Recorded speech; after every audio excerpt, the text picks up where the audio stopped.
Welcome to the Calder Farmstead. Now the Ice Hawks back out to center in transition. Carlson with Quenneville 2-on-1. Right when Carlson comes, Quenneville scores! Here's a chance for Garrett. Fighting scores! Off the face-off! Up it's Eminger. Pulled back to Werenski. Has it. Shoots one. Bounces off a man. 5 seconds left. Werenski. Another jam on the shot. Turning and firing. They go! Scores! They score! Now they catch each other. They both go right over the top. Matching rights to one another. McDermott gets the helmet off of Cassie. And now with 9 minutes gone in overtime, the Bears breaking out right side with Bear. Looks like cutting to the net. Bear will score! And here are your hosts, Cece and Sean. Hello and greetings from the Mile High city of Denver, Colorado. And Omsk, Russia. Привет, Godzilla.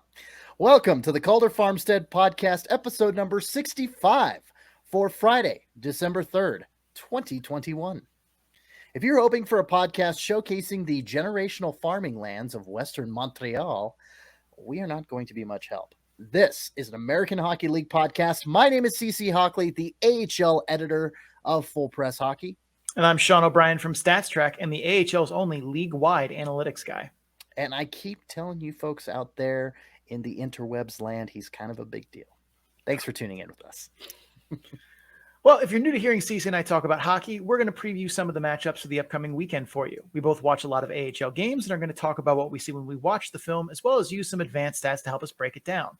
If that's new to you, you might want to head over to our podcast feed or YouTube channel, wherever you're listening to us from, and check out episode 0. It's a short primer on some of the stats we're going to be talking about, as well as how we view what's important on the ice. So if you're new to some of the more advanced hockey stats terms like PDO or the point shares model, or newer hockey terms like controlled zone entries, go check that out so you better be able to pick up what we're putting down. I promise it's not that nerdy or technical. It's only 20 minutes. And let's be honest, you wasted 20 minutes today looking at other people's Spotify year-end rap.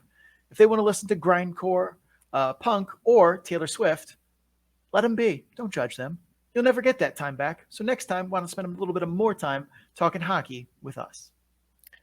With that in mind, I'm going to drop my top 5 artists that I listened to this year. Number 1, Future Islands. Number 2, Rush. Number 3, Steely Dan. Number 4, U2. And number 5, Tame Impala. Nice little mix of indie rock and classic rock there. Sean, do you know your top 5 off the top of your head? Probably, but seeing as I think it's, I don't care. That's 30 seconds I will never get back. So let's leave it at that. We have trades that are happening here. So let's talk about trades. Sean, clearly not interested in my choice of music. Let's get back to what we do well and hockey. First and foremost today, and by today I mean Thursday the 2nd, Malcolm Subban traded out of the Chicago Blackhawks goaltending pipeline to the Buffalo Sabres organization. And for that all mysterious future considerations.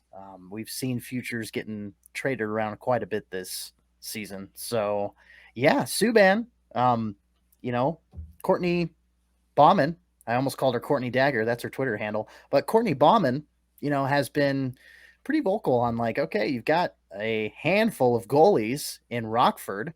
You had Subban, you had Soderblom, you had Cale Morris for a minute. Say again. Colin Delia is there as well. Cale Morris, I believe, is an indie and doing well. Yeah. Hashtag free Cale Morris. You want him up at the Rockford level for sure. He should be the Rockford starting goaltender, although Soderblom, to his credit, has played much better than I think any of us thought he would. But Cale Morris was their best goaltender last year, and I believe got hurt and didn't play. But he's doing pretty well with Indy right now. And both Delia and Malcolm Subban have not been. Not to mention at this point, I'm pretty sure who Colin Delia is and who Malcolm Subban is are who they're going to be. I don't think we're going to see them progress too much more. Whereas Cale Morris, I think, could. Well, you've got to shift over to Buffalo real quick, Sean. You've got UPL, Rifle. You've got Rifle over there in Rochester. You've also got Michael Hauser, who is a borderline ECHL, AHL goaltender. I mean, how do you see Subban fitting into that goalie rotation over there? Well, if nothing else, they could probably use just another experienced veteran to try and help Rifle a little bit. I'm surprised they didn't give Rifle the look, but yes, he's not an NHL ready goaltender. And at this point, I'm starting to wonder if he ever will be, but that's another point for another time. I'm surprised they didn't just call him up though and, pull up whatever ECHL goaltender to ride the bench, because this is not a long-term solution. Like Malcolm Subban is not a long-term solution for the Sabres organization, and probably was never meant to be, because if he was, future considerations would have been not the only part of this trade going back. So this seems like a spot where they could have given UPL just a call up, maybe let him ride the bench for a game if he has to get into a game and start. It's not like the Sabres are trying to win this year. Like, this is very clearly another part, year 15 of Rebuild 7 Volume 2. Like, it's so that was the confusing part of this, but they didn't give up, really anything. Future considerations in most cases are, some cash or like a hotel bill for your AHL club or something, not trivial, but something not of serious hockey value, I should say. So it's not like they gave up anything to get Malcolm Subban, and maybe they'll get another veteran in Rochester to kind of help mentor along UPL, but I'm not positive. On the other side of this, like, if you're Chicago, you could have probably gotten a 5th round pick for Malcolm Subban here, or something a little better than what is probably small bag of cash, or like a bus trip, or a team meal for Rockford. Like that feels like the short end of the stick here is the new brass in Chicago not really getting something for an asset that should at least have some value. Malcolm Subban is capable of at least being like a emergency backup or a useful AHL goaltender, although he hasn't been this season. Like, I think they should have tried to get more here. Well, and it's interesting on AHL.com, the AHL.com. If you go to AHL.com, it's nothing to do with hockey. Arundel and Ukko-Pekka Luukkonen are both inactive. They are both inactive on the AHL.com. So it's only Michael Hauser that's currently an active goaltender, because Arundel got called up on November 6th on an emergency loan. Craig Anderson's hurt. Yeah, I think this might have been a COVID thing. Again, sign Michael Hauser, and because I think Michael Hauser's on like an AHL deal or an AHL ECHL deal. Again, I'll have to look at it, yeah. You could have signed Michael Hauser and just had him come up and, ride the bench. And again, if you have to put Michael Hauser in an NHL game, Buffalo's not trying to win games, guys. It's okay. Like, but again, they gave up nothing to get Malcolm Subban, so why not? If you got, a lower tier backup for nothing, you might as well take it. But this didn't feel necessary. Yeah, Subban's on a, let's see, Subban is on a, he's on an NHL contract. UPL's on an NHL contract. UPL's on an ELC. Malcolm Subban's on a 1-year deal. And Michael Hauser is, AHL, probably returns on an AHL contract. Yep, 1-year AHL deal. So yeah, there you go. You could have penned him to a 1-year NHL deal for league minimum. Brought him up to ride the bench, and again, if you have to put him in, so what? You're not trying to win games. Don't get cute. But whatever. If they would have given up a 4th round pick for Malcolm Subban, I would have said that would have been a bad move for the Sabres and a win for Chicago. But in this side, I'm like, well, you didn't really lose anything, so sure. But it seemed like a chance to do a good turn for someone in your organization. But whatever. It's the Sabres. Doing good turns for someone in their organization is not exactly their bread and butter. No. And we go from one trade. Let's pivot, shall we? We go from one trade from the Central Division to the North Division. This trade goes from the North Division and the Belleville Senators to the Central Division, and the Milwaukee Admirals' Cole Sherwood heading back to the Central, getting traded to the Nashville Predators organization. So, Sean, take it away. Let's talk Sherwood for a little bit. And we're not talking Kiefer out here in Colorado. We're talking Cole. Well, last we talked about him was in the series that Belleville played against Cleveland, which was a homecoming for him. And we talked about that he had not really looked that good in recent games for the Belleville Senators, that he looked out of sorts, wasn't touching the puck, was kind of drifting and floating around. And that Cleveland homecoming was probably, a good opportunity for him to get back on track and get right. And he did. And I think a lot of that played into the, being in your home area and, going against the team that lets you walk away. Probably some good motivation there. But outside of that series and an odd game or two, he's been largely ineffective for Belleville. Now, again, we run into it's only been how many games, and we're already moving on from this guy. That's aggressive. But at the same point, I can also see like Belleville has guys that are coming down that are just going to push him further back down the lineup. And when they gave him bigger opportunities with, half the roster in Ottawa, he really didn't do much with them.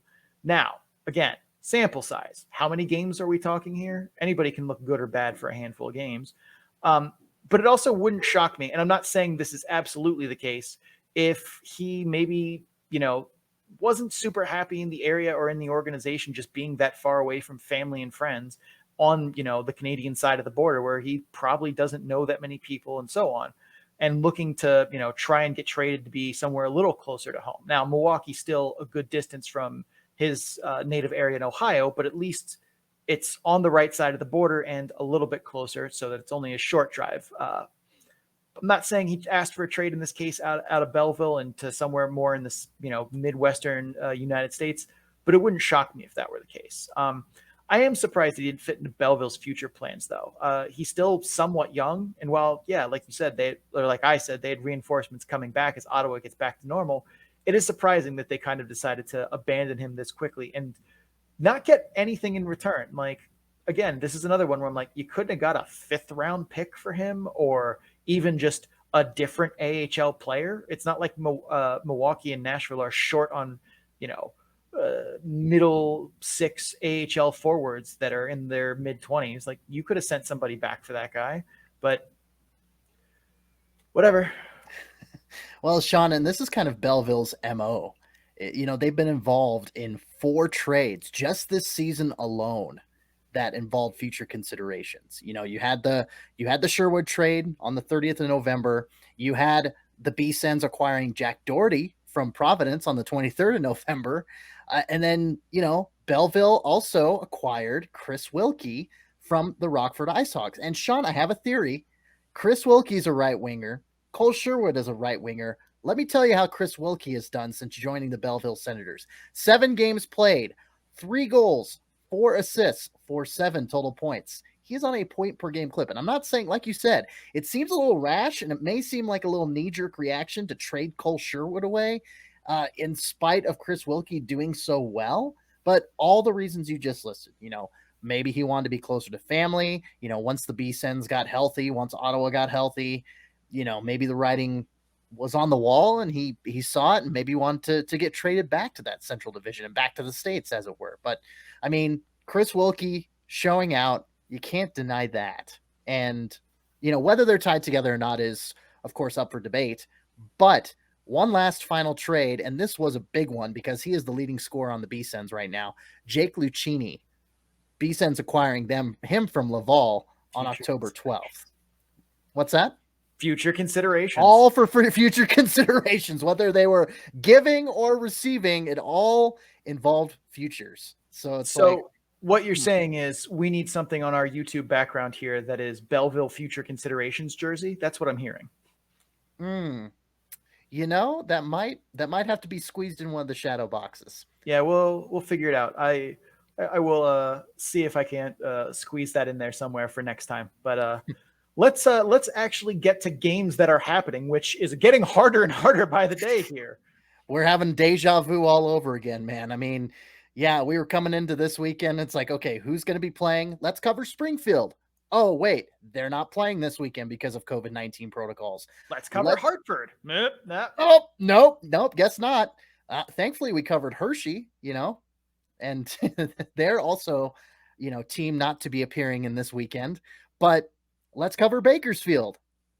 Maybe managed to sneak that in because I absolutely refused after already doing the research. So yeah, I don't blame you there. Hopefully they'll at least get one game in this weekend against Ontario. But yeah, their Wednesday matchup was canceled. Their Friday matchup against Henderson was canceled. So we'll see how the Ontario matchup goes if it does go. But like you said, let's get started with the weekend and the teams that hopefully will be playing this weekend. Bridgeport, I'm just going to say their first name for because I don't like to start arguments with my co-host. Sound Tigers. Sometimes sometimes. Did you hear a whisper? I thought I heard a whisper. Anyway, they play Saturday at 7 p.m. local time versus Utica, and Sunday at 3 p.m. versus the Charlotte Checkers. Sean, talk Bridgeport to me, whether they're soundly Tigreasy. I don't know what I'm saying. Tigreasy? I don't know. I was trying to mix Khaleesi in there or something. Talk to me about the big picture with Bridgeport. So Bridgeport has some of the worst PDO numbers in the league. PDO, for those unfamiliar, is a measure of puck luck, but it's obviously influenced by team talents. These are mostly driven by shooting percentage, for Bridgeport being terrible at it. And it's a little bit of both just bad luck and shooting talent that's kind of driving this bad luck for Bridgeport here. But it's probably not in the way that you're thinking of. So some guys are getting unlucky despite talent. I think both Durando and Holmstrom have actually been generating quality chances for Bridgeport. And while they've been scoring, both their totals feel a little bit light given some of the looks that they've been able to create. However, I think this is a lot of the defense putting their thumb on the scale here and kind of generating bad puck luck just by sheer volume. Van de Sample, Helgeson, and Wotherspoon combined make up roughly 10% of all the shots Bridgeport has taken this season, with 64, and they have one combined goal to show for it. And most of their shots are prayers hurled from distance with little chance of ever going in, so that 1 in 64 really doesn't seem like that's too unreasonable. And for those who are thinking, oh yeah, but you can shoot from the point and get tips and rebounds, tip shots aren't a reliable way to score goals, and rebounds are more likely to come from shots closer to the net, because when goalies have more time to react to the puck, when it's further away from them, they're better able to control the rebound.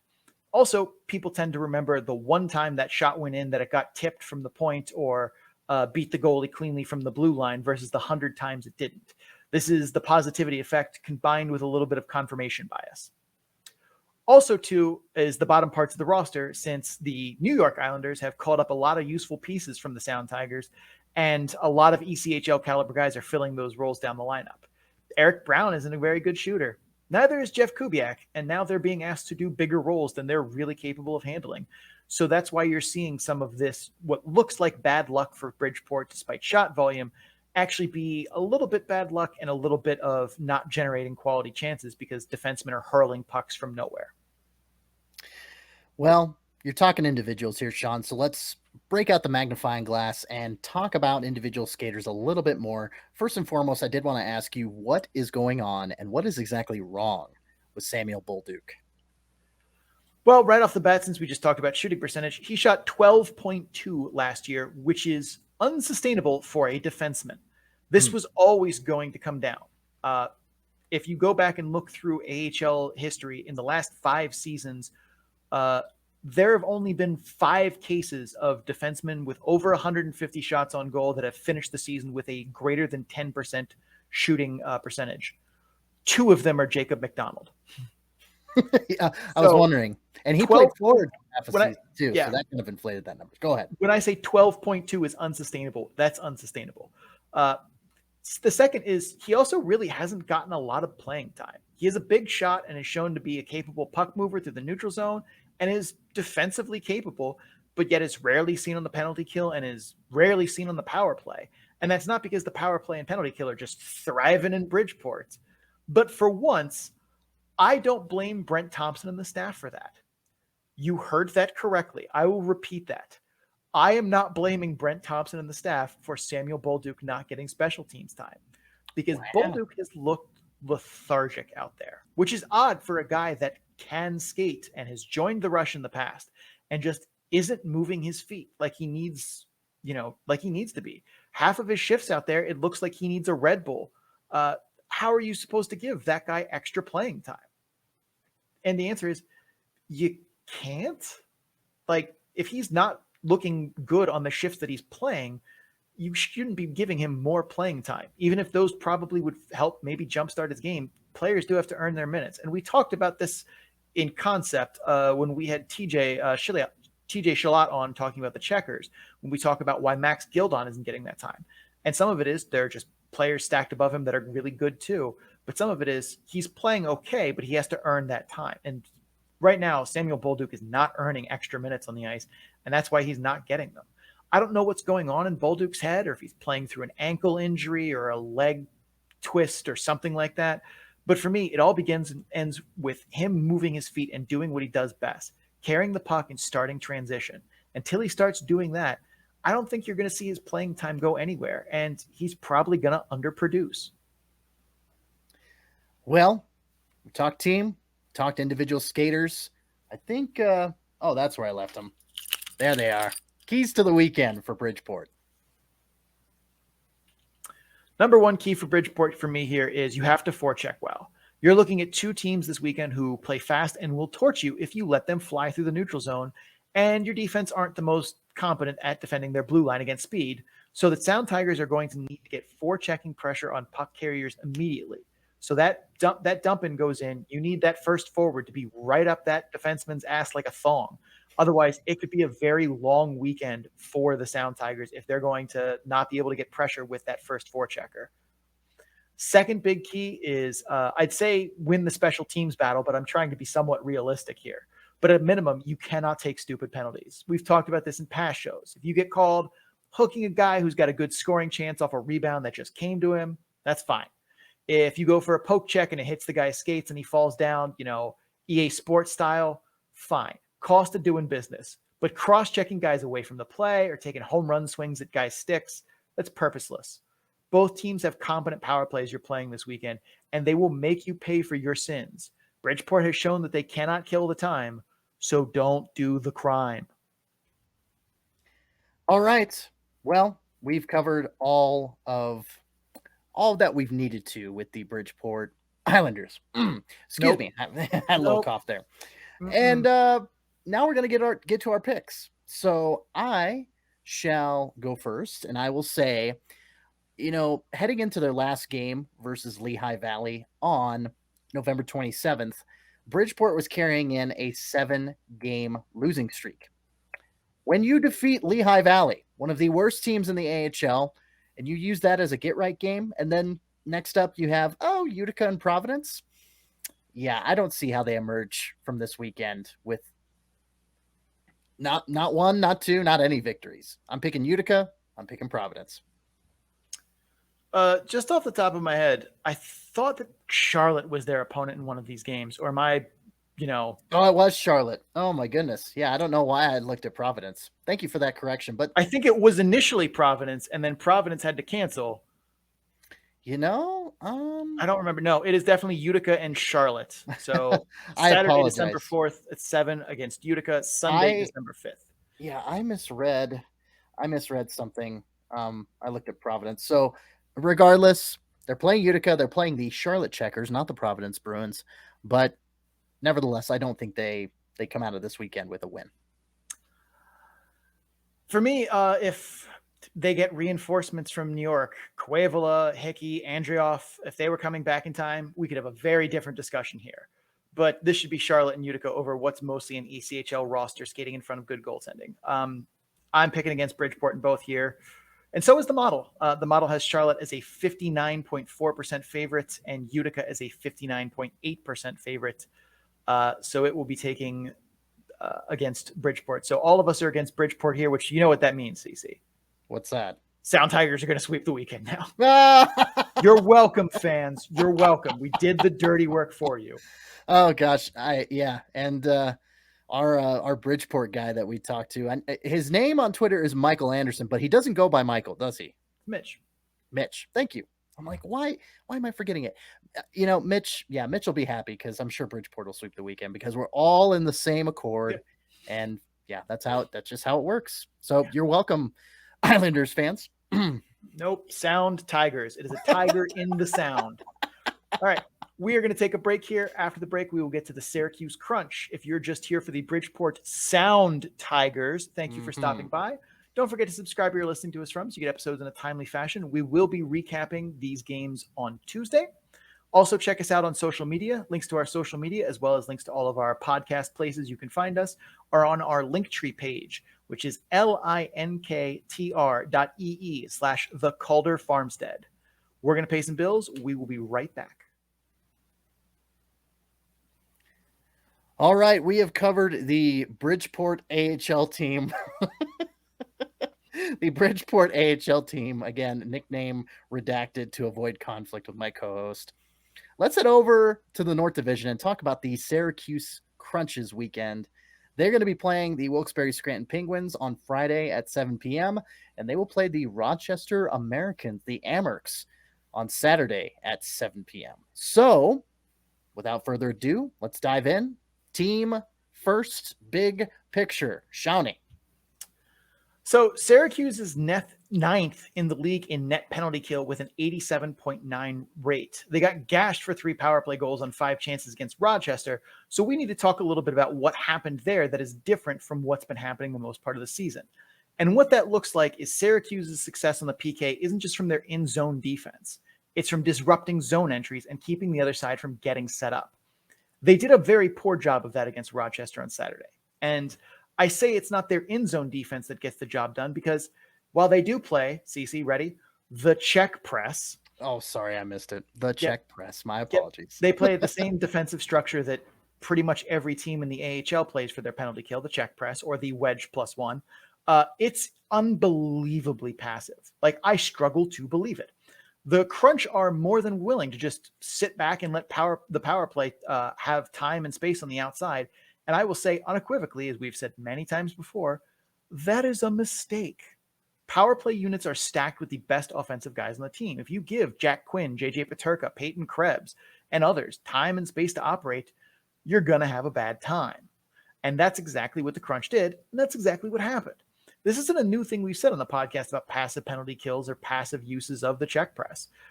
We've called out every team we've seen do it. Iowa and Milwaukee come to mind when they've done it earlier in the year. You cannot let a power play dictate terms. You have to bring the fight to them and put pressure on those puck carriers. And that's not what Syracuse has done through most of the season. And it's also not really a good strategy. Now, the way they've managed to rack up that, pretty high rate of penalty kill is through disrupting teams from getting set up and getting zone entries easily. They've done a good job with that.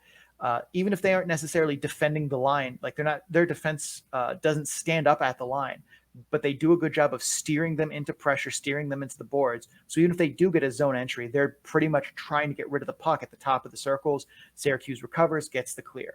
They do a good job of that, but once that power play gets set up, Syracuse is way too passive and they need to fix that. Talking about Syracuse, their PDO 97.28, around 89% save percentage from goaltenders. In regards to that, let's transition that into talking in the detailed breakdown. Let's talk a little bit about Amir Miftahoff. Definitely was expecting some early struggles from him this season. He has been a bit up and down, but overall he's looked good. Sean, what have you seen from Miftahoff? Miftahoff isn't like a lot of modern goalie prospects in that he doesn't possess this massive frame that just flat out covers net. For example, Mad Sogard in Belleville is 6'7", 205. Akira Schmidt in Utica is 6'5", 205, while Nico Dawes is 6'4", 203. His teammate Hugo Alnefelt is 6'3", 201. Miftahoff is 6 foot and 183. So he doesn't have that giant frame that you see a lot of younger goaltenders and goaltending prospects have. He makes up for that lack of size with athleticism and hockey IQ. He reads the play well and is rarely caught out of position on pucks. And his athleticism also allows him to be very aggressive when coming out to challenge shooters. You'll see many times he's at the top of the crease or beyond, out there looking to take up space, not with his body per se, but with the depth that he plays from the net. I think he's adjusted really well to the North American game, better than a lot of his peers in Europe. And I think some of that too, that you don't see those early season struggles like you have from other guys like Alnefelt, is because of that KHL experience. Alnefelt played in the SHL, and in the SHL, all of the rinks are international sized. So it's a bigger ice frame, and the game is a little bit less physical and more pass happy, even in close. But the KHL has teams that do play on NHL size rinks, as well as international and some of the goofy sizes in between. But that experience on NHL rinks is something Miftahoff would have had to have gotten some experience in when he played in the KHL and the VHL over in Russia.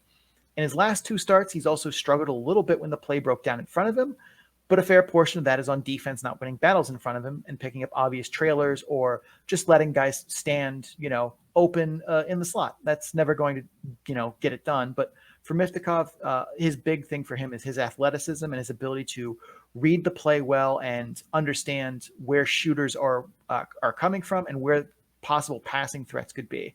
And he's able to use that to get back to his crease, and he balances that by having the awareness to pick up those passing threats. So it all kind of comes together nicely in a little bow. Sean, I'm looking at the advanced stats here, and we mentioned Alnefeld.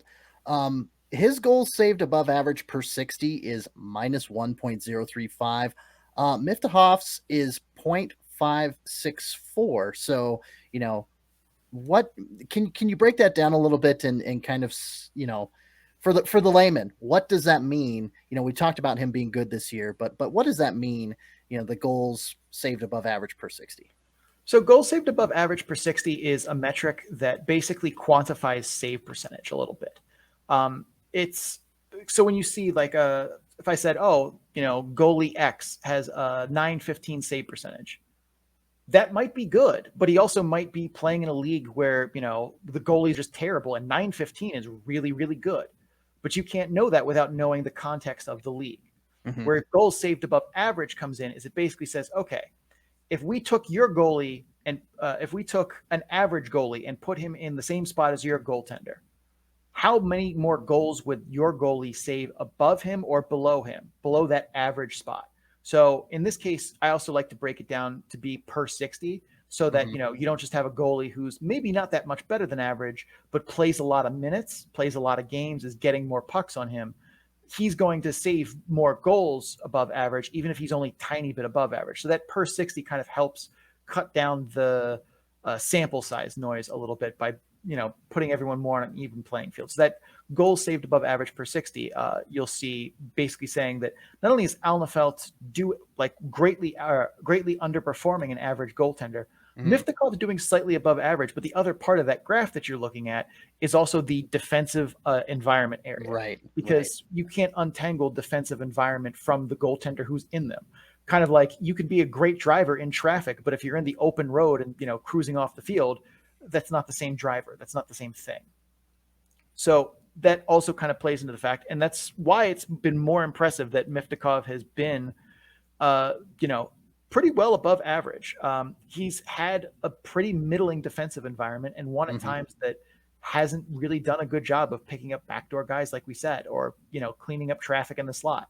He's done a good job kicking rebounds into places that aren't dangerous. Like a lot of times when he kicks a rebound right in the front of the slot, that looks bad, but then you realize, but there's no one there. That's where you want to kick rebounds to places where guys are not.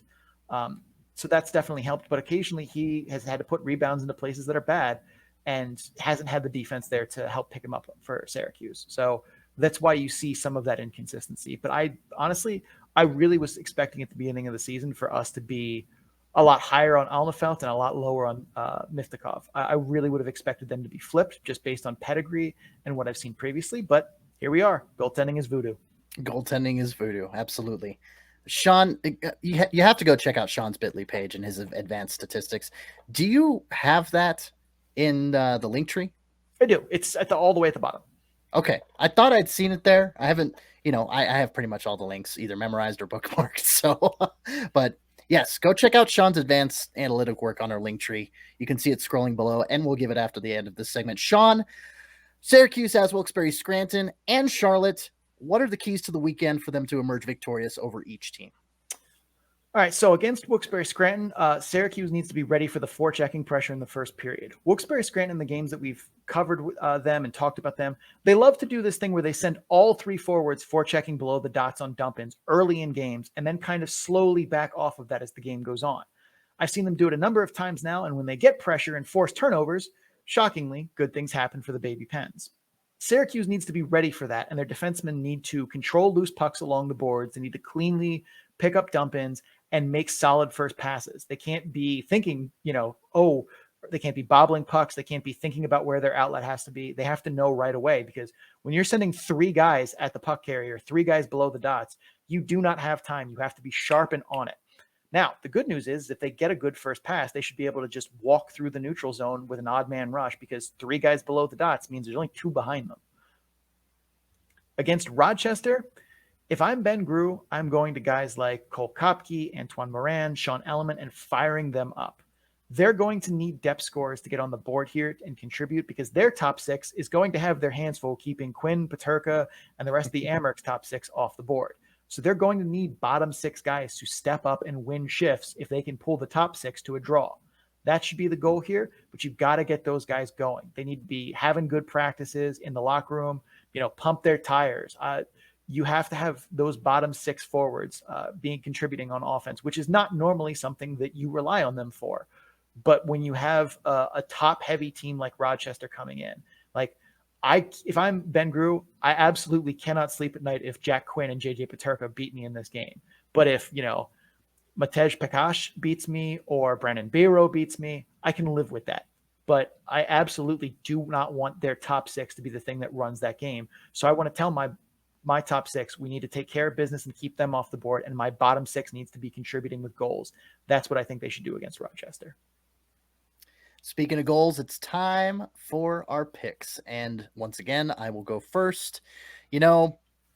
I try to steer away from the goalie picks, and I was going to say whatever game Miftahoff starts is the game that they will win.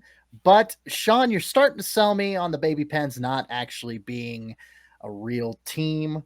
And so I'm going to pick the Crunch against Wilkes-Barre Scranton on Friday and the Amerks on Saturday. That's how I'm doing it. That's how I'm doing it too. Split weekend here for me. I'm taking Wilkes-Barre Scranton to lose. Syracuse should probably run them over pretty easily.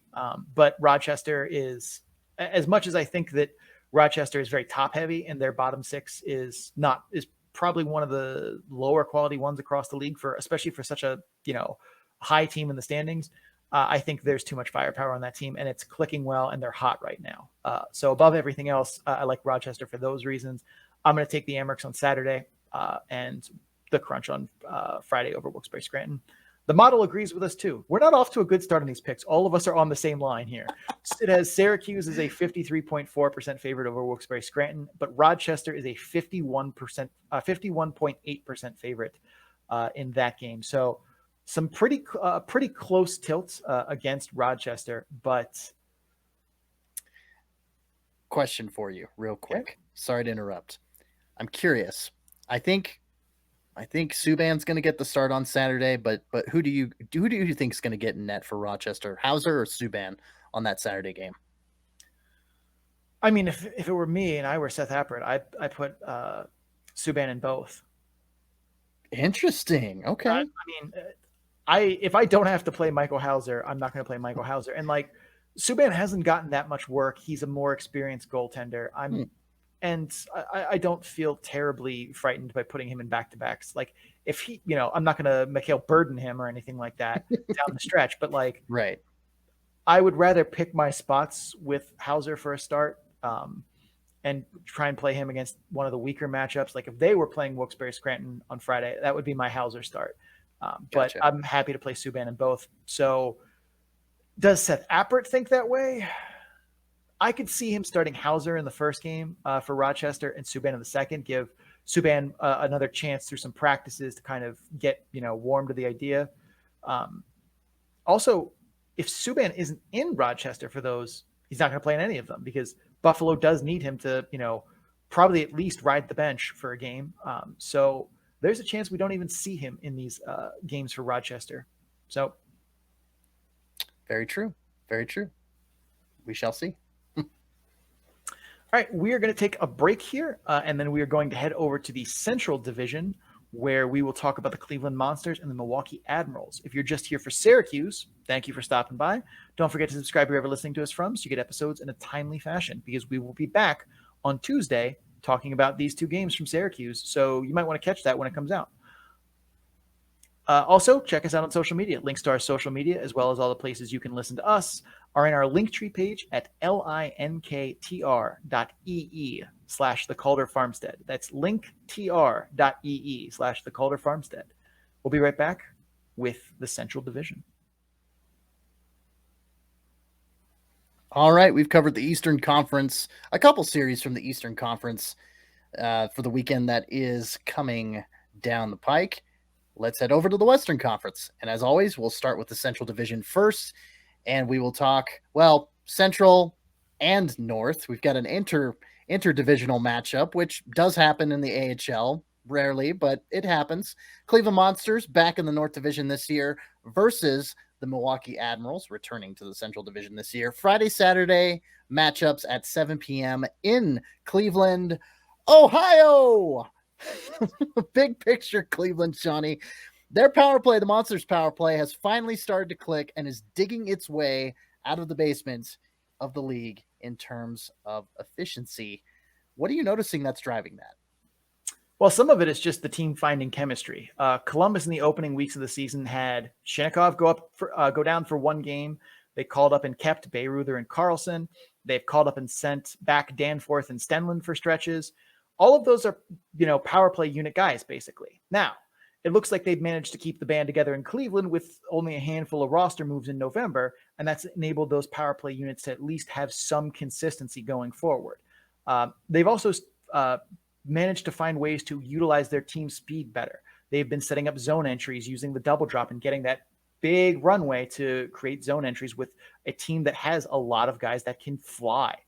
Also, some of it is just simply good puck luck. They've been creating good scoring chances on the power play throughout the year. It hasn't been a wasteland like, say, Wilkes-Barre Scranton has, or Lehigh Valley, where they're just not creating quality chances on the power play. They've been doing a decent job of that, but they just haven't been getting pucks to go in. Now that they've managed to have a little bit more chemistry, a little bit of more continuity, some of those good quality chances they're creating are starting to go in. Good things usually happen all at once. All right. Let's shift from the team to the individual players. I think during our Thanksgiving episode, I said Cleveland is thankful for guys whose first name starts with T. Tyler Angle. It's true. It's damn true. Trey Fix-Wolansky and Tyler Secura as well. The second guy I mentioned, though, Trey Fix-Wolansky. I said Tyler too much. I got mixed up there. Fix-Wolansky has come back from injury, and of course, he's looked like a man possessed. What does this return mean for this offense moving forward? It means a lot, actually. It means, no one has to carry Cole Fonstad in the top six, and you can roll 3 full scoring lines when Kevin Stenlund is in town. That makes Adam Haluka, Josh Dunn, and Meyer your third line in that scenario, which is nasty. It also helps balance the play styles of the team as a whole. And while I understand this is supposed to be an individual breakdown, Trey Fix-Wolansky shifts a lot of pieces into better places. Right. Secura and Haluka are better at finding soft ice and shooting. Angle is best as a zone entry driver. All of them can set up and function as playmakers, but it's not the best use of their skills. Enter Fix-Wolansky, who's a much better playmaker than any of them, and he can allow them to kind of go back to doing what they were doing best and let him be the setup man and find them in space. Not to mention, anytime you add a quality top 6 forward to your roster, good things happen, especially one that probably isn't going to spend a lot of time in Columbus this season. We've seen 10 guys get called up for Ottawa and a bunch called up for the New York Islanders. So anything is possible, but Fix-Wolansky does not seem high on the Columbus list of guys they want to get a look at this season, which is what it is. I don't know if I necessarily agree with that, but Fix-Wolansky is someone who's probably going to spend most of the season in Cleveland when healthy. And that also means building chemistry, as well as, kind of like I said, shifting guys back into not necessarily their natural roles, but places where their talent is able to be used in a more efficient manner. Going from near the top of the North Division with the Monsters to the very bottom of the Central Division with the Milwaukee Admirals. Milwaukee has at least managed to split its last 4 games of November and lost against Rockford on Wednesday. But are you at least seeing signs of the Admiral steering the ship into better waters for Milwaukee? To harness a little bit of my Halloween energy. I believe so, Shawnee. But in all seriousness, Milwaukee, they've looked a lot better they did look a lot better, rather, against Grand Rapids in the middle of last week. They played a complete game, and in my view of things, just got some rotten puck luck, but I thought that they were the better team in that game on Wednesday. The same could be said for both games against Rockford. The Admirals, by and large, controlled the flow of play, and they took the fight to the Ice Hogs. In their last 3 games, they've outshot and outchanced their opponents, in some cases by a very wide margin. They are improving on the small things we talked about too, moving your feet, getting transition to go smoother. Their penalty kill was 10 for 12 over those 3 games, which by any means of this, of the word isn't superior, but especially one of those was, it was a game-winning goal by Rockford in the 3rd period, but still 83.3% penalty kill. That would be 11th in the AHL right now. And baby steps, you gotta eat an elephant one bite at a time. And, I do see significant improvement in that regard. Cody Glass is starting to turn it on and dominate the game, as he should be. Matt Donovan has started to get it together. Tony Rick has found some life. So has Jeremy Davies to a lesser extent. Cole Sherwood coming in, as we mentioned earlier in the show. That should help as well. That's not to say the ship is right and they'll be able to just coast through the division, because that is not the case at all, for sure. But at least you can see them turning it around and starting to find their game. We talked about the captain, Cole Schneider, having to step up and do that. It seems like, at least on the ice and probably back in the locker room too, the fruit of that is coming to fruition. Fruit to fruition. Yes, I ran out of words at the end there. Don't judge me. So Cole Sherwood, as we talked about at the beginning of the show, and you kind of alluded to there, just traded to the Nashville organization for future considerations. And what we talked about this earlier in the episode, what can the Admirals fans expect from Cole Sherwood if they aren't very familiar for his game? Where should he fit in? Well, the right winger, his skating and work ethic are his biggest strengths. He's got wheels and puts them to use early and very often. Although, they haven't been on display much this season. He has good puck skills and can make plays in the offensive zone. And hopefully he's listening to Sheryl Crow, because a change, it could do him good. His hockey IQ leaves me wanting, though. And, without the puck, he often struggles to find openings and put himself in a good position to be a threat to score, which it shows on his point totals. Him being less involved in play and not getting puck touches, in my opinion, is what led him to struggling more this season than in the last one. Defensively, he isn't great either, despite being a pretty diligent worker, but he should be a capable middle 6 player who has more upside, but he's struggling with the game-to-game consistency this season, so I could see him underwhelming at first before he finds his groove, but I am ever the optimist, and again, the man's got to have Sheryl Crow on repeat, and a change do him good. All right, let's talk about the keys for the weekend here. And funny enough, it seems like usually we would take this moment to give like 2 or 3 for one team and then 2 or 3 from the other, but they mold together very nicely here. So we're going to kind of give them for both sides here. The big one is going to be, for me, special teams. The Admirals' penalty kill has struggled to start the season, but has at least started to look better. On the other side of things, the Monsters' power play has struggled, but has started to look better. One of these teams is going to keep that momentum going through the season, and the other one is not. And whoever manages to capture that special teams battle is going to be the one that, takes a big advantage into this weekend. I think it's going to be Milwaukee, but if Cleveland, uses that newfound power play chemistry and Trey Fix-Wolansky on the half wall to make beautiful music, I could see that working for them too. Cece, what is the other key that both teams kind of have in common here? Well, the other key is between the pipes, Sean. It's the backup goaltending. So Connor Ingram has started 6 straight games for the Ads.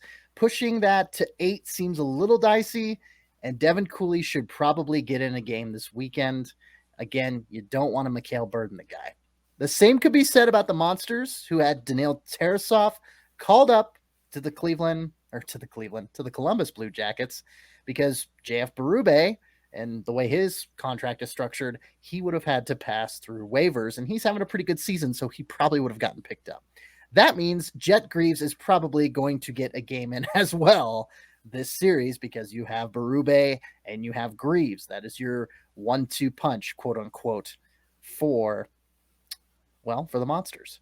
and how ready Cooley or Greaves is after being out of the AHL action for a little bit, I suppose we will see. At least that's the theory that we're putting on it, because again, why would you play either one of those primary goaltenders for both games when got to give them a break sometime?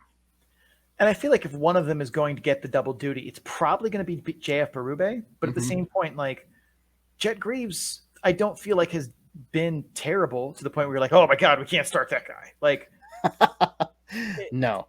And Cleveland has done a pretty, fair rotation between Berube and Daniil Tarasov, whereas obviously Milwaukee's just going to try and ride Connor Ingram as long as they can. But at the same point, again, 6 straight starts for him. So they make it all the way to 8. That seems probably like a bad choice. I think they should probably give him a game off one of these 2 of the weekend. So yeah, backup goaltending and special teams. Those are going to be the 2 big areas that determine who takes this weekend series and where it goes.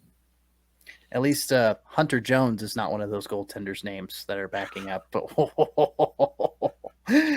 anyway, time for picks. Time for picks. Let's do it.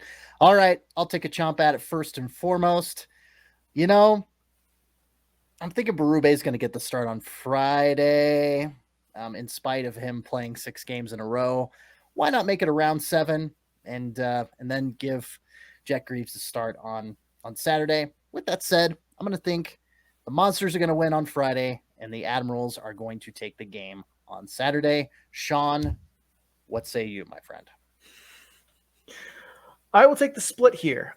Whichever game Ingram starts, I will take the Admirals in that game. If he starts both games, I will take the Admirals Friday and the Monsters Saturday. Okay. And I'm not going to forget the model this time. I'm going to introduce it, but remember, it is only a model.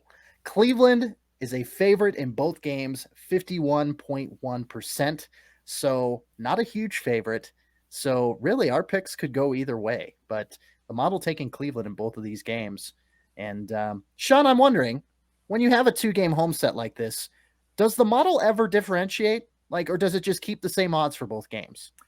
It will keep the same odds for both games. It would differentiate if I put in a starting goaltender, because obviously that will shift the percentages. But because I don't know them in advance, because my life would be different if I could just divine things like that.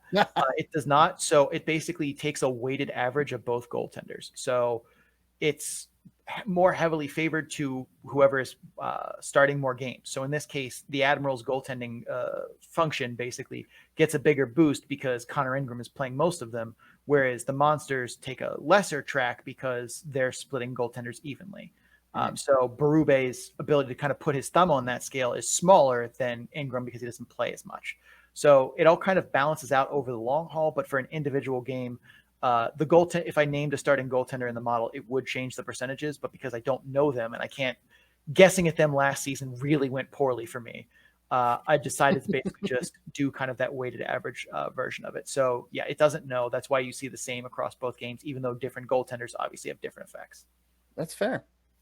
No, I was always curious about that because I've noticed that more often than not with the model is that, yeah, if you have a home game, same odds for both games if they're playing the same team. So just curious. All right. Well, we're going to take a break here. And after the break, we will get to Bakersfield. If you're just here for Cleveland and Milwaukee, thank you for stopping by. Don't forget to subscribe wherever you're listening to us from so you get episodes in a timely fashion. We will be back Tuesday morning to drop an episode that recaps all of these fun games. So you might want to catch that as it comes out. Also, check us out on social media where we have lots of fun memes. All the links to our social media, as well as links to all the places you can listen to us, are in our Linktree link page, which is linktr.ee/the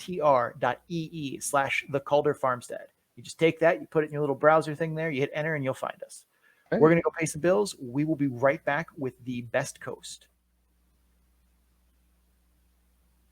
All right. The last quote-unquote series that we will be covering, really it's just one game. It's the Bakersfield Condors, not the Bakersfield Barracuda, as one ESPN correspondent misspoke earlier today. Hey, it can happen to everybody. Sean and I talked about that. Easy mistake. But hey, Bakersfield Condors versus the Ontario Reign, we hope, on Saturday, 7 p.m. versus Ontario. Man, Bakersfield, today, Thursday, as we're recording this, their Henderson game on Friday was postponed because of COVID-19 protocols. And then they also had that happen as well on Wednesday. Bakersfield and Stockton was slated to happen on November 30th. And alas, due to league COVID-19 protocols, I was hoping to never say that phrase again coming into this season. But here we are saying that phrase again because this pandemic is never going to end. God. It's going to become an endemic, but hey, I look forward to the 6, maybe 7 hours that this content is freshly produced before they cancel this game. But let's get to it because if nothing, we've shown to be an excellent waste of people's time. So let's talk about Bakersfield here, Cece. Let's start do with it. Their side of it. Yeah. We're going to talk Bako and big picture. Bakersfield was nicknamed the Kingslayer by us last season. And they definitely managed to follow through on that nickname. They slayed the King in Henderson in the quote-unquote playoffs, the only divisional playoffs in the AHL last year in the Pacific. This year, the roster still has a lot of familiar faces. So, Sean, Bako not doing as well as they did last year. What's the big difference you see between last year's Kingslayer team and this one not so slaying? Well, I mean, the obvious one is the difference in talent. 23% of the Condors' goals last season were from Tyler Benson, Ryan McLeod, and Joe Gambardella. To replace that, the Condors brought in 31-year-old Tim Schaller, who has, unsurprisingly, not filled that giant void all by himself. I think the Condors were expecting Raphael Lavoie to take steps forward and be able to be more than just kind of a one-dimensional power play shooter, but that hasn't worked out very well. Oh, and Edmonton has 9 guys on various forms of IR and is still the first seed in the Pacific. Also, McLeod, Broberg, and Skinner are the only ones waiver exempt that are worth noting, so the chances of Tyler Benson coming back to Bakersfield are tiny. All of that to say, when you have that big void of talent that you either didn't fill with veterans coming in or with prospects taking steps forward, you're going to have those problems. I also haven't heard any updates on Dylan Holloway, but he's expected to be out till probably the new year. And last I heard, he's expected to be out till New Year. Last I heard. And he's been out of action forever, so he probably won't be ready for serious hockey, in that kind of mid-season form that we all talk about until at least mid-January once he does come back. The less obvious answer of why they aren't the Kingslayer is on defense. Last season, Bakersfield had one of the best team defensive environments in the AHL. Only Laval, Hershey, and Providence were rated better. This season, they're slightly below average, which isn't shocking when you replace Max Gildon, Ryan Stanton, and Kevin Graval with inexperienced guys like Berglund and Broberg, who also aren't known well for their defense. Berglund left Buddy Robinson wide open in the slot for the goal's game-winning goal last Saturday. Now that seems like a long time ago, but that is, one of the more recent games in Condors history at this point. Some of that also explains why the goaltending hasn't been great this season, as the defensive environment and goaltending performance, like we talked about with Syracuse, are very much tied together. So that's to kind of take a bigger picture on it, why we haven't seen the same, style of Condors team we did last season is, well, the horses just aren't there. And while they were hoping for steps forward from some guys like Lavoie, they haven't shown up. And in his specific case, I wouldn't expect it to. Yeah, Bakersfield currently 6 out of 9 in the Pacific. 500 points percentage, tied with Colorado and Abbotsford right now, 6, 7, and 8. So they're all tied for 6, I suppose. And the other problem with that, too, is Abbotsford and Colorado are getting reinforcements, and Bakersfield currently is not, which means they're probably going to be able to bank more points in the upcoming. And yes, maybe Edmonton does eventually get all 9 of those guys to return to some form of health or something to be able to send guys back to Bakersfield. But we talked that Bakersfield is probably not going to be getting Tyler Benson back ever. So even if that were the case, they're going to be getting them later, those reinforcements later than the teams that are below them. And the teams above them are already doing okay. So this probably isn't going to go anywhere anytime soon. Yeah, and Bakersfield is trending in the wrong direction on a 2-game skid. Colorado and Abbotsford are on 2-3 game point streaks, win streaks, point streaks. So yeah, the writing's on the wall there, team-wise. Individual-wise, let's talk pipes. Let's go in between the pipes, rather, and talk about in net for Bakersfield. And Sean, as you alluded to, goaltending has been a problem for the Condors. Ilya Kanavlov, easy for me to say, Kanavlov, Ilya Kanavlov has not performed well, and I did not perform well in pronouncing that, so forgive me. Sean, back to the goaltender. Why do you think Kanavlov has not performed well? Well, just like we talked about, some of it is the defense in front of him. Wide open guys in high danger territories, what every goalie wakes up screaming about in the middle of the night. Also, there have been quite a few times that Bakersfield hasn't defended Royal Road passes well at all. And when you let those passes get through your defense, bad things are going to happen. You're going to have a bad time. The other big problem is Kanavlov's size combined with his stance. We talked about how Amir Miftahoff in Syracuse isn't a big goalie and makes up for that lack of a giant frame that can fill the net with athleticism and the ability to read the play and pick up backdoor threats. Kanavlov has athleticism, but his stance is very compact, which bleeds space to shooters, especially up top as he hunches over a bit. That plus his average-ish hand speed is why he gets beat high glove and high blocker side a lot, because he's small, plus his low compact stance gives away that space and he can't make up for it with just raw hand speed, a fast glove, or a fast blocker. The same is true for some of the bad angle goals he's allowed, as he's not able to fill the space on the post. San Diego's Maxim Golod scored a goal on him from a bad angle because of this. He wasn't able to fill that space. Basically, in short, the Condors D isn't doing him favors, and while he has good elements to his game, his technique needs to be refined in a serious way to better play to his strengths at this level. Let's go on over to the Ontario Reign, and let's look big picture at that team. Sean, introduce the Reign, will you? Last year, we saw the Ontario team that was young and didn't do that well overall. They did finish 2021 strong, going 8-2 down the stretch. What, CC, do you see as the biggest difference between last year's Reign team and this one? Well, first, big surprise here. We're going to look at the advanced analytics. Let's not ignore the fact that they're on an enormous PDO bender right now. They are second in the league in PDO at 105. And again, for those that are unfamiliar with the PDO statistic, first, you should check out our episode 0, which explains it very well. It's pinned to our page. It's the first video you see. So click on that. It explains it very well. Second, to be brief, PDO is a measure of puck luck, and 100 is a safe, sustainable number. A point or two above or below 100 is a good sign your team is getting lucky or unlucky. Higher is better luck.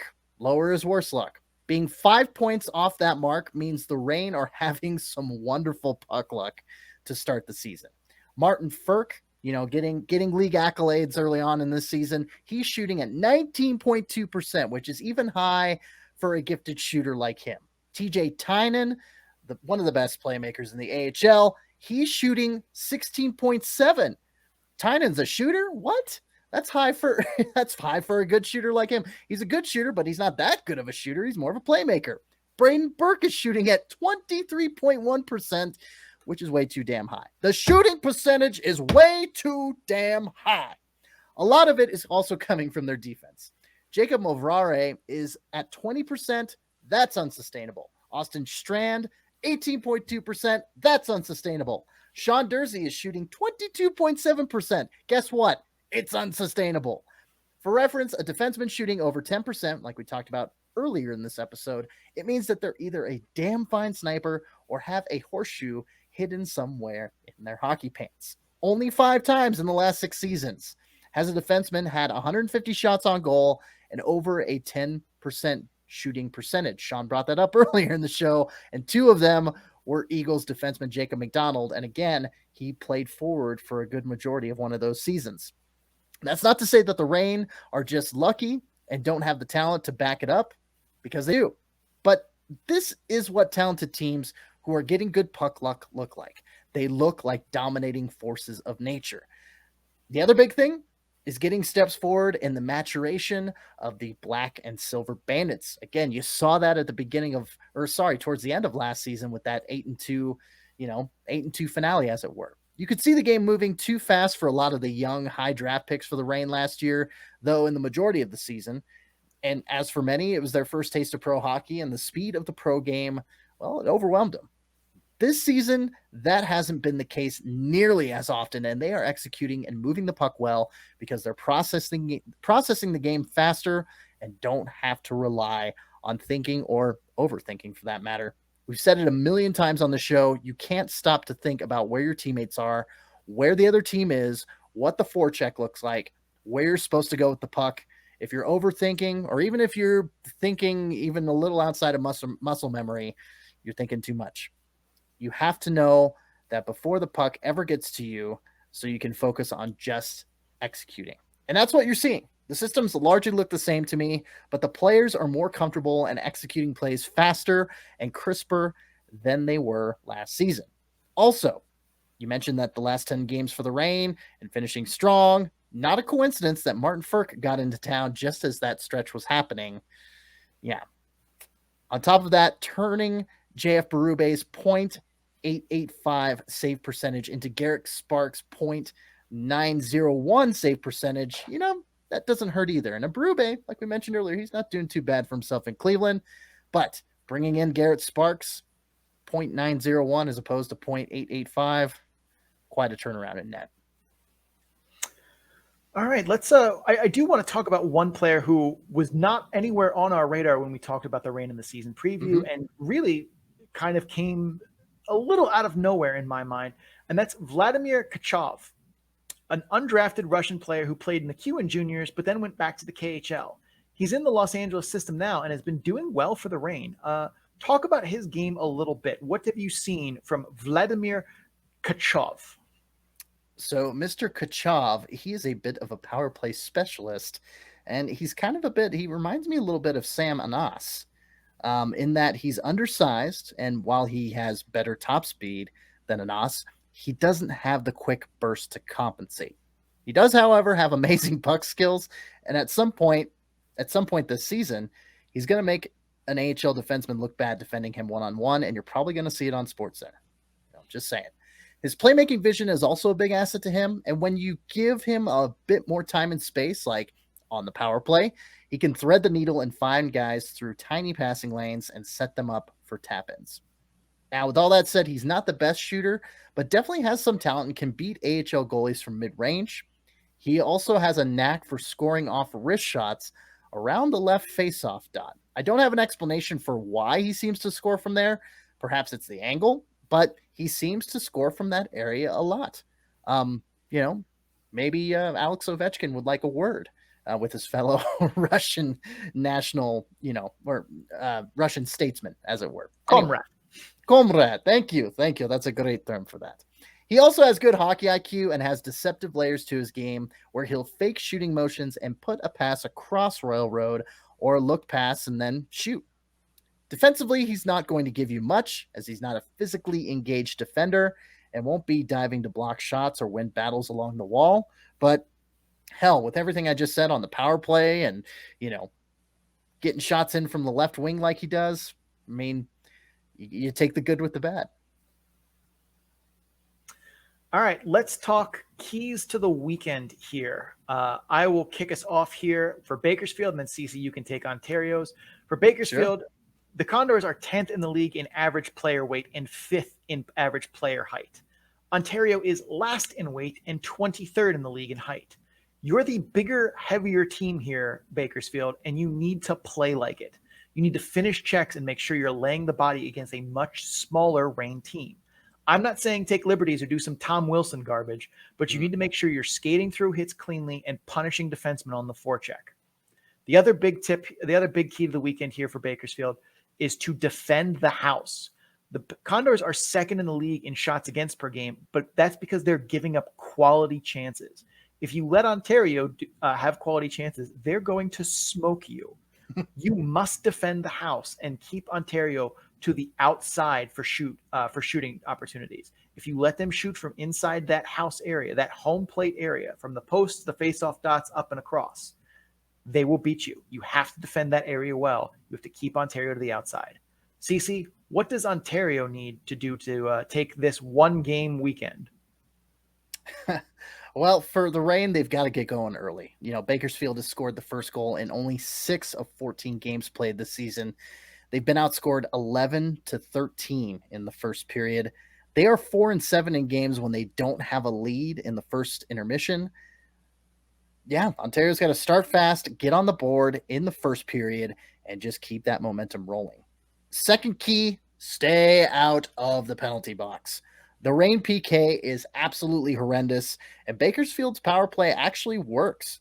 So this is something to be avoided at all costs. Just stay out of the penalty box. Don't do dumb shit like cross-check a guy away from the play. Be a monk and don't retaliate. If you take a cheap shot, find your place of nirvana and remain there. And that way you can help your team emerge victorious this weekend. That is your moment of zen. All right, it's time for the picks. And per usual, I think I'll take a stab at it and go first. I mean, gosh, Bako hasn't played in like a week. So, a couple of games canceled and everything like that. I just think that doesn't bode well. Getting back on the ice. Yeah, sure, it gives him a little time to heal from injuries and things like that. But the Ontario Reign train just keeps on rolling. Another PDO train for me to jump on and buy a ticket. Toot, toot. Love, rain, or me. And I'm not talking Mitch Love in Stockton. I'm talking about the love from the Black and Silver Bandits. I'm picking Ontario. I mean, I'm also taking Ontario here. Bakersfield is outgunned here, and even with the time off, I don't think that's enough to fix what's going on. I do, however, think this will be a closer game as Bakersfield is more rested, has more time to prepare. It's the only game they have for the weekend. I think that will at least, and they're at home, I think that at least plays to their advantage a tiny bit. So I'm still going to pick Ontario, but I think this could be a lot closer than we would have normally thought. But I'm going Black and Silver Bandits. The model, much more bullish on Ontario. They are a 56.9% favorite. Not too shabby. Not too shabby at all. Well, hey, we are going to take our final break of the show here. And after this brief respite, we're going to get to the speed round. I feel the need, Sean, the need for speed. If you're just here for the Bakersfield Condors or Ontario Reign, thank you for stopping by. Don't forget to subscribe wherever you're listening to us from, so you may get episodes in a timely fashion. We're going to be back at it again on Tuesday, talking about the results of this weekend. So come on back. You don't want to miss it. Also, check us out on social media, links to our social media, as well as links to our YouTube, Spotify, Apple, Google Podcasts, Audible, on Amazon as well. They can all be found on our Linktree page at linktr.ee/the Calder Farmstead. Actually, I'm not sure if Audible's on there quite yet, but I know we are available. We are on Audible, but I don't think the link is on there. But fair. But hey, now, we're on Audible, on Amazon. We're on a number of different platforms. So go check us out. Give us a like, give us a follow, give us a subscribe. Support the podcast. We would definitely appreciate it. Well, hey, we've got some advertisements to run. So hang with us. Speed round's coming up. It's going to be a good time. Stay tuned. All righty. Let's get limbered up here a little bit. Crack the neck. Pop, pop, pop. Let's see how many of these games actually get played. Let's go. Yeah, let's go. Let's do it. Let's talk about the games to play in the speed round. All right. Weekend series, San Jose at Abbotsford, Saturday and Sunday. Battle of the Basement in the Pacific. I'm going to go San Jose on Saturday and Abby on Sunday. Shawnee. Noah Vander Kane, Abby in both. All righty. Manitoba at Belleville, Saturday and Sunday. I think Belleville's starting to right the ship in the north. Manitoba holding their own in the central. I pick B-Sens on Saturday, Mies on Sunday. Shawnee. Matt Murray in net. I'll take Belleville in both. Hey, there you go. Wolves at Wild, Saturday and Sunday. Now, Chicago got punched in the mouth by a Rockford sweep and then won 3 straight. Iowa's no Rockford, though. Chicago takes Saturday, Iowa takes Sunday. I'm going to go with the opposite there. I'm going to take Iowa Saturday, Wolves Sunday. Gotcha. Tucson at Colorado, Friday and Saturday. Martin Kaut is back. Kiefer Sherwood is back. Hell, Pavel Francouz is on a conditioning stint in Loveland right now. But Tucson's won 3 straight, so I'm going to say Roadrunners on Friday, Colorado on Saturday. Shawnee. Taking Eagles in both. Fair. Rockford at Grand Rapids, Friday and Saturday. Is Rockford riding the ship? Subban's ship to Buffalo, and maybe that's a good thing. Ice Hogs on Friday, Grand Rapids on Saturday. I'm going with you. Split weekend. Last weekend series, San Diego at Stockton, Friday and Saturday. Goalie dependent. Whatever games Wolf starts, I think Stockton wins. Stop looking at my picks before the show. That's what I'm going with as well. Hey, wait a second. Friday, Charlotte at Lehigh Valley. Charlotte needs a get-right game after getting smacked around the latter half of November. I'm going to pick the Checkers. I'm taking the Checkers, too. Lehigh Valley is a sinking ship. Ooh. Hartford at Providence. This one's going to be close, but I'm going to say P. Bruins by a hair. If this game even happens, I will take Hartford. Okay. Texas at Laval. First time these two teams are playing in the AHL. Well, they played a game before, but number 6 teams in their respective divisions. Texas is starting to show it's not as ostentatious in the Central. I'm going to pick the Stars. Shouting. Laval bounces back from a Wednesday loss to Texas. I'm going Rocket. Rock, Planet Rock. Saturday, Charlotte at Wilkes-Barre Scranton. Man, Charlotte's been splitting games with Wilkes-Barre Scranton all year. Win, loss, win, loss, win, loss. It's time for their loss in that pattern. Baby Pens. Sean. Just say no to Wilkes-Barre Scranton. Give me the Checkers. Sunday, last game, Laval at Toronto. Only 2 games between these two teams thus far. Laval's won both. I think it's time for Toronto to make it right as Eric Shalgren returns, hopefully.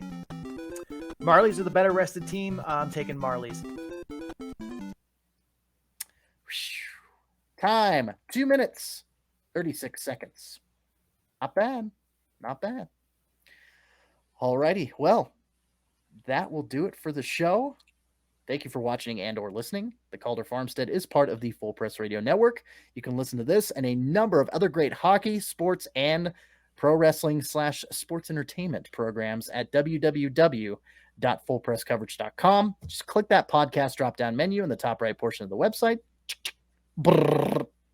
And you can enjoy. And thank you for enjoying with us with so many great options. And if you guys are enjoying the Calder Farmstead, please make sure to subscribe so you get episodes in a timely fashion. And if you're listening on Apple Podcasts or Audible on Amazon, please rate and review the podcast. Or if you're watching on YouTube, like the video and comment what you thought of the episode.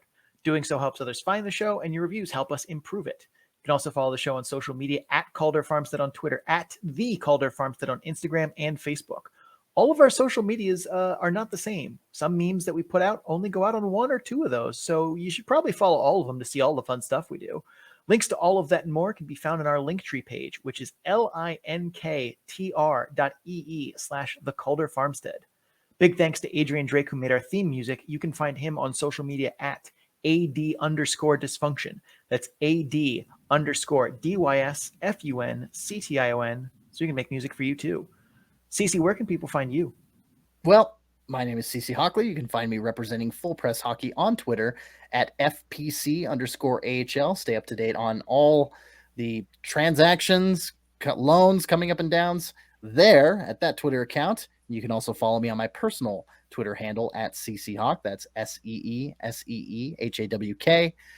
Mainly talk about hockey, but, I may tweet out something about Spotify's, rap charts or something like that every now and again. Hopefully, if it keeps me interested, it's not going to be bullshit for you. I hope. Check out my writing on the Full Press Coverage Network at www.fullpresshockey.com. Shawnee, where can the people find you? I'm Sean O'Brien, and you can find me on Twitter at SeanO'Brien81. That's SeanO'Brien81. I'm also on Instagram at SeanO'Brien_81. If you find Sean O'Brien81 on Instagram, that's a different guy. You can also find all of my stats work, including the model, all of the PDO charts, all of the fun graphs you see from me on a Tuesday-ish basis at bit.ly/data-dump-and-chase. All lowercase, all one word. Cece, take us home. That will do it for episode number 65 for the Calder Farmstead. And for Sean O'Brien, I am CC Hockley. We thank you guys, gals, and non-binary pals for tuning in. And, as always, keep your stick on the ice.